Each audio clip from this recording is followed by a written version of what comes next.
guys, welcome back to the YouTube channel of Simran IS with in collaboration with Satinder sir. And as you know कि हम लोगों का एक 24th of February को हम लोगों ने यहाँ का एक सेशन लगाना है by Satinder sir only. And उसमें सर जो है टिकअप करेंगे कि हम लोग IS एग्जाम के जो स्कोर है प्रीलिम्स का वो कैसे एनहांस कर देते हैं. बिकॉज बहुत टाइम सर हम लोग ये देखते हैं कि जो स्टूडेंट्स हैं वो ये बोलते हैं कि हमने शायद एक क्वेश्चन गलत कर दिया जिसकी वजह से हमारा प्रीलिम्स इस बार का रह गया और बच्चा इतना डिप्रेस हो जाता है कि उसको दोबारा प्रिपरेशन शुरू करने के लिए 2 से 3 महीने एक सेटबैक रहता है और दोबारा शुरू करने के लिए मोमेंटम बनाने के लिए टाइम लग जाता है. तो सर हम लोग कुछ एक क्वेश्चंस लेंगे जो कि स्टूडेंट्स ने पूछे थे प्रीलिम्स से रिलेटेड. कि सबसे पहले तो सर उन्होंने पूछा था कि हमें कितने नंबर ऑफ रिवीजन जरूरी है जब हम एक अटेम्प्ट दे रहे होते हैं.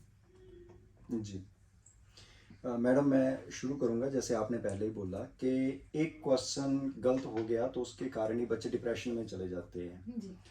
सो आई विल से कि मैं कोट से शुरू करना चाहूँगा कि लम्हों ने खता की सदियों ने सजा पाई. एक क्वेश्चन गलत हो गया, उस क्वेश्चन के कारण आपकी मेरिट डाउन आ गई, आपके 2-2.5 नंबर कम हो गए और that's why you couldn't clear your pre exam and you were not able to appear in the main exam. So यहाँ पे सबसे पहले जो जरूरत है इस चीज़ की कि हमें इस चीज़ से बाहर आना पड़ेगा.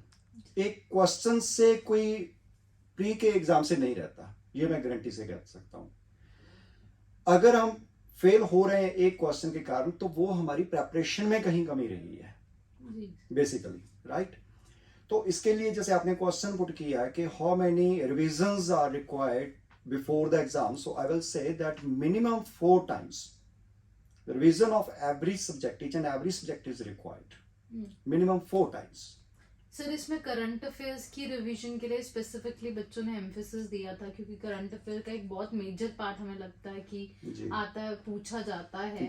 दो वो कन्वेंशन एरिया में से भी पुट होता है वो चीज.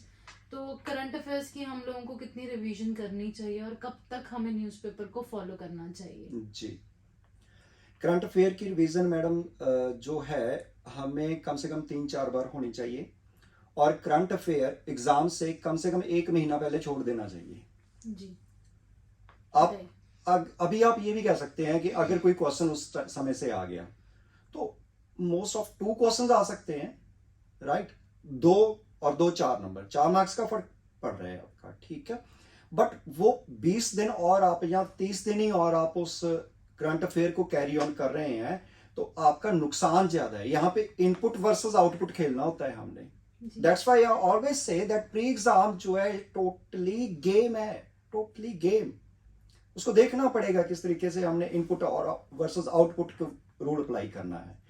तो जितना टाइम आप करंट अफेयर के लिए लगा रहे हो उतना ही टाइम आप अपने सब्जेक्ट्स की रिवीजन के लिए लगा सकते हो. जी. Yes, right. सर अभी आपने जैसे बात की है कि इट्स अ गेम, तो जो मतलब कि हम लोग क्वेश्चंस देखते हैं, नंबर ऑफ क्वेश्चंस आपके 100 होते हैं और आपके 2 मार्क्स ईच जो है एक क्वेश्चन होता है और उसमें जो आपके 1/3 जो है नेगेटिव मार्किंग होती है, दैट इज 2/3 जो हमारी नेगेटिव मार्किंग होती है. तो हमें कितने क्वेश्चंस अटेम्प्ट करने चाहिए कि लास्ट टाइम की कट ऑफ भी 92 हमारी जो है गई है approximately, that is for your general category. SC ST की से कम गई है, OBC की, सो ऑन.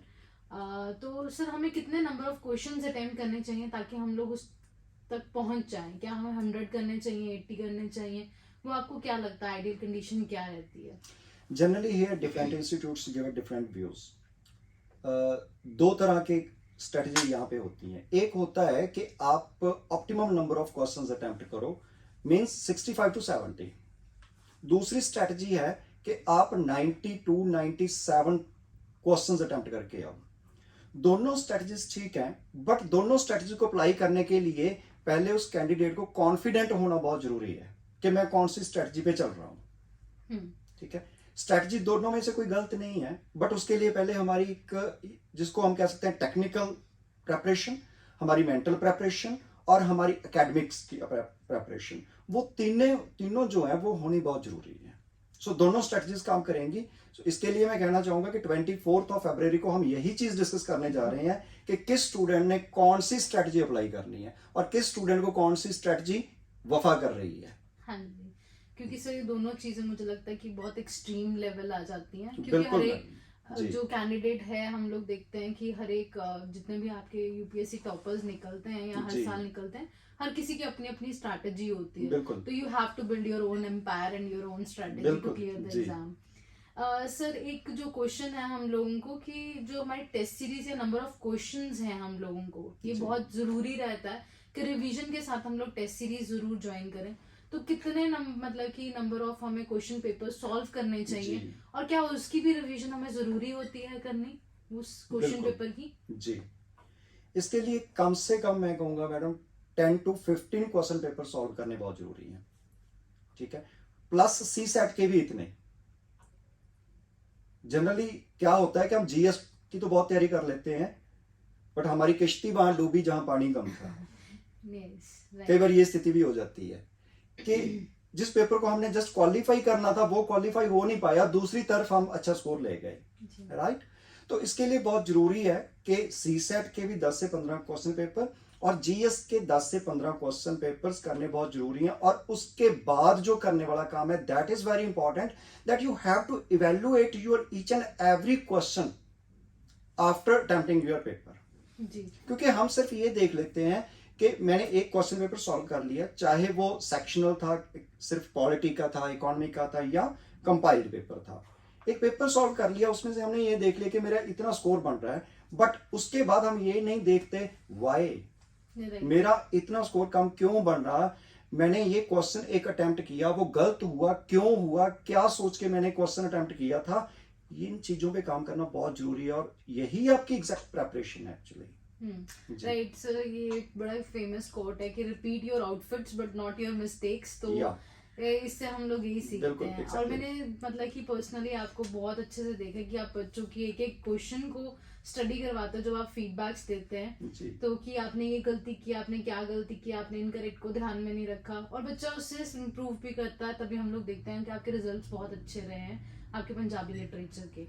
एक क्वेश्चन सॉरी हाँ मेरा जी। भी एक था सर कि एंजाइटी के साथ कैसे डील करें। जैसे जैसे पेपर नजदीक आता है, बच्चे मतलब जो स्टूडेंट्स हैं, they keep on building that anxiety in themselves, so how to deal with it. And second is that during exam also, aspirants do wrong, tick mark their answers, तो उसके साथ कैसे डील कर सकते हैं before and during the exam? हाँ बिल्कुल madam, जैसे हमने पहले बात की ना कि आपकी तैयारी होनी बहुत जरूरी है। आप किसी भी स्ट्रेटजी पे काम कर रहे हो, आपकी तैयारी, उस तैयारी में मैंने एक बात बोली थी, मेंटल प्रेपरेशन भी, ठीक है। अब मानसिक तौर पे आप कितने तैयार हो, उसके लिए 2-3 चीजों का ख्याल रखना बहुत जरूरी है। एक तो ये चीज है कि आप जितने क्वेश्चन पेपर सॉल्व करोगे ना और उनको बाद में एनालिसिस भी करोगे कि मेरा कोई क्वेश्चन गलत हो रहा है, क्यों गलत हो रहा है, क्या सोच के मैंने अटेम्प्ट किया था, कैसा गैस वर्क मैं लगा सकता हूँ, कैसा गैस वर्क मेरे को नहीं लगाना चाहिए। इस तरह की जो तैयारी है ना, वो तैयारी ही आपका कॉन्फिडेंस बूस्ट करती है। और जितना कॉन्फिडेंस बढ़ेगा, एंजाइटी अपने आप कम होगी। एंजाइटी को कम करने के लिए काम मत करो, कॉन्फिडेंस को बूस्ट करने के लिए काम करो। और कॉन्फिडेंस डजंट मीन कि आप मोटिवेशनल वीडियोस देखे जा रहे हो जाएगा, आसान है, ऐसे नहीं। प्रॉपर टेक्निकल तरीके से, जैसे एक सिविल सर्वेंट काम करता है, उस तरीके से तैयारी करोगे। और यही चीजों पे हम काम करने जा रहे हैं 24 फरवरी को। यस सर, कि हमें स्ट्रेंथ के ऊपर जो है हमें डेफिनेटली उसको ध्यान में रखना चाहिए, पर अपनी वीकनेसेस पे भी जरूर काम करना चाहिए। जी सर सेकेंड लास्ट क्वेश्चन अगर का नहीं है तो हमें किस सब्जेक्ट के ऊपर आपको लगता है कि फोकस रखना चाहिए आईएएस की प्रिपरेशन करते हुए हम लोगों को? क्या लगता है आपको? जैसे आपका करंट अफेयर्स है या कन्वेंशन पोर्शन है या कोई पर्टिकुलर सब्जेक्ट है, तो हमें किस पे मतलब कि आपको लगता है कि ज्यादा क्वेश्चन पूछे जा रहे हैं या फिर किस पे ध्यान रखना चाहिए? जी, basically UPSC plays in A cycle. कुछ साल वो क्या करते हैं यूपीएससी वाले, एक सब्जेक्ट में से कुछ क्वेश्चन ज्यादा डाल देते हैं, प्रोपोर्शन उसका ज्यादा रखते हैं।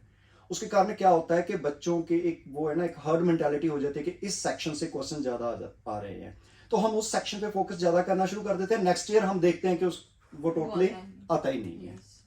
तो ऐसा नहीं है, आप किसी भी जंग के मैदान में जा रहे हो तो ऐसा नहीं है आप देखोगे कि ठीक है पिछली बार दुश्मन बंदूक लेके आया तो हम सिर्फ बंदूक ही लेके जाएंगे।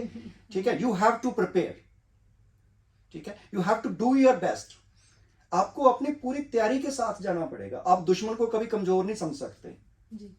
तो उसके लिए क्या है, आपको हर जो सब्जेक्ट है आपका, चाहे वो पॉलिटी है, चाहे इकोनॉमी है, चाहे एनवायरनमेंट है, हर टॉपिक पे आपको फोकस रखना पड़ेगा। बट हाँ, एक चीज मैं बड़ी श्योरिटी के साथ कह सकता हूं, जो हमारा पुराना 15 साल का एक्सपीरियंस है, कि आप कन्वेंशनल जो है अपना पार्ट उसको स्ट्रांग करके जाइए। आपका कन्वेंशनल पार्ट अगर स्ट्रांग है ना, आपका डेफिनेटली प्री क्लियर होना ही होना है। Definitely Yes.